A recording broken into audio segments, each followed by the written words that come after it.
নবী করিম সাল্লাল্লাহু আলাইহি সাল্লামের বয়স তখন ৩৫। সেই সময়ের একটি ঘটনা। কাবা ঘরে ছাদ নেই, চারপাশের পাঁচিলও প্রায় নষ্ট হয়ে গেছে। ঘরটি আর মেরামত না করলেই নয়। তাছাড়া কাবা ঘরের চারপাশটাও ঠিক না করলেই নয়।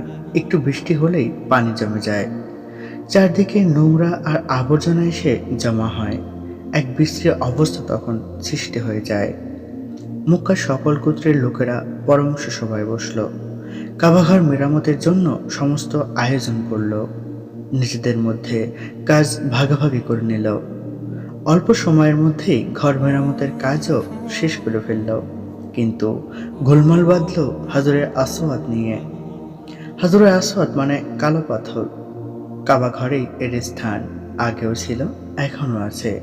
পাথরটিকে খুবই সম্মান করা হয়। পাথরটিকে কাবা ঘরে একটা নির্দিষ্ট স্থানে বসাতে হবে, কিন্তু এমন সম্মানিত পাথর কে বহন করবে? কোন গোত্রের লোকেরা পাথরটি নির্দিষ্ট স্থানে বসাবে? যারা এই সুযোগ পাবে তাদের সম্মান যে বহু গুণে বেড়ে যাবে। ফল যা হবার তাই হলো। প্রতিটি গোত্রই এ পাথর বহন করে নির্দিষ্ট স্থানে বসানোর দাবি জানালো। গোত্রগুলোর মধ্যে এই নিয়ে বাঁধল তুমুল হট্টগোল। প্রতিটি গোত্রে নিজ নিজ গোত্রের পক্ষে কথা বলল। শুরু হলো একের বিরুদ্ধে অন্যের ঝগড়া। অবশেষে গোত্রগুলোর মধ্যে মুখোমুখি সংঘর্ষের আশঙ্কা দেখা দিল। সকল গোত্রের ঢাল, তলোয়ার, বর্শা নিয়ে তৈরি। যুদ্ধ বাঁধে বাঁধে অবস্থা। এদের মধ্যে দু একজন ছিল খুবই ভালো মানুষ। তারা ভাবলেন, যুগ যুগ ধরে সকল দেশের সকল মানুষ কাবা ঘরকে সম্মান করে আসছে। হাজরা আসওয়াদকে সবাই পবিত্র বলে জানে, আর সেই হাজরা আসওয়াদকে নিয়েই এদের মধ্যে যুদ্ধ হবে। তাই তারা চেষ্টা করলো তাদের মধ্যে আপোষ বা রফা করার, কিন্তু কিছুই হলো না। কোনো গোত্রই তাদের দাবি ছাড়ে না। সব গোত্রের লোকেরাই উত্তেজিত, ঢাল তলোয়ার নিয়ে সবাই প্রস্তুত। এই বুঝি লড়াই শুরু হলো। বৃদ্ধ আবু উমাইয়া আর স্থির থাকতে পারলেন না। তিনি চিৎকার করে বললেন, হে মক্কাবাসীরা, শান্ত হও, আমার কথা শোনো। এই পবিত্র ঘর নিয়ে কেন আমরা রক্তপাত করব? এটা কি ঠিক? তোমরা ধৈর্য ধরো, একটু অপেক্ষা করো।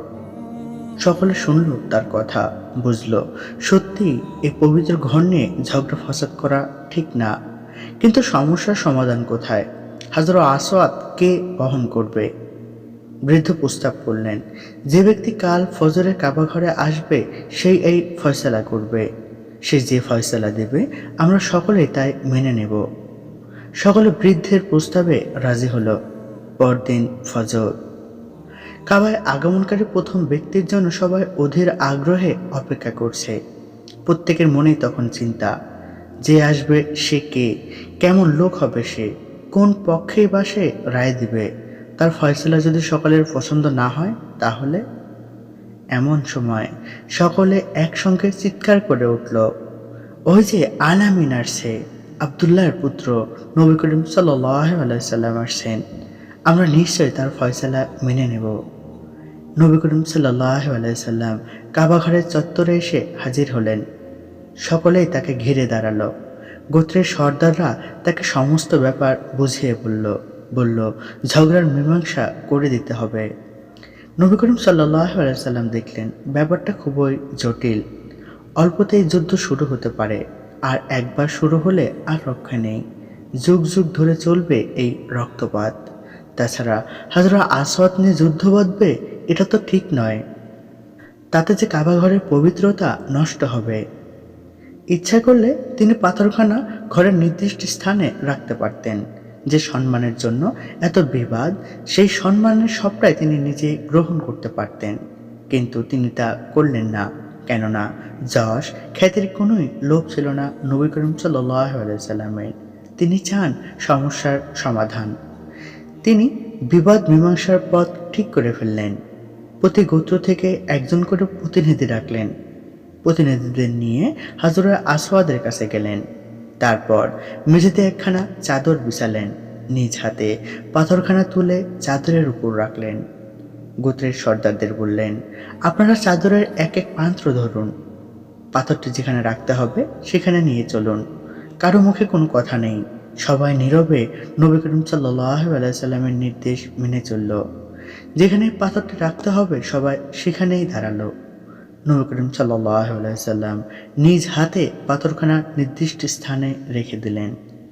নবী করিম সাল্লাল্লাহু আলাইহি সাল্লামের উপস্থিত বুদ্ধির বদৌলতে একটি জটিল সমস্যার সমাধান হলো। পবিত্র পাথর নিয়ে বিভিন্ন গোত্রের কলহ দূর হলো।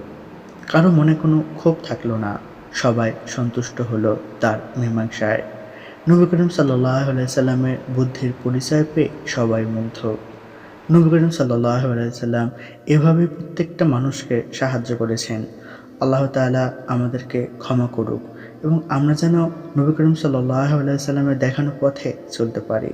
হে রব্বুল আলামিন, আপনি আমাদের প্রত্যেককে মাফ করে দিন। আমিন।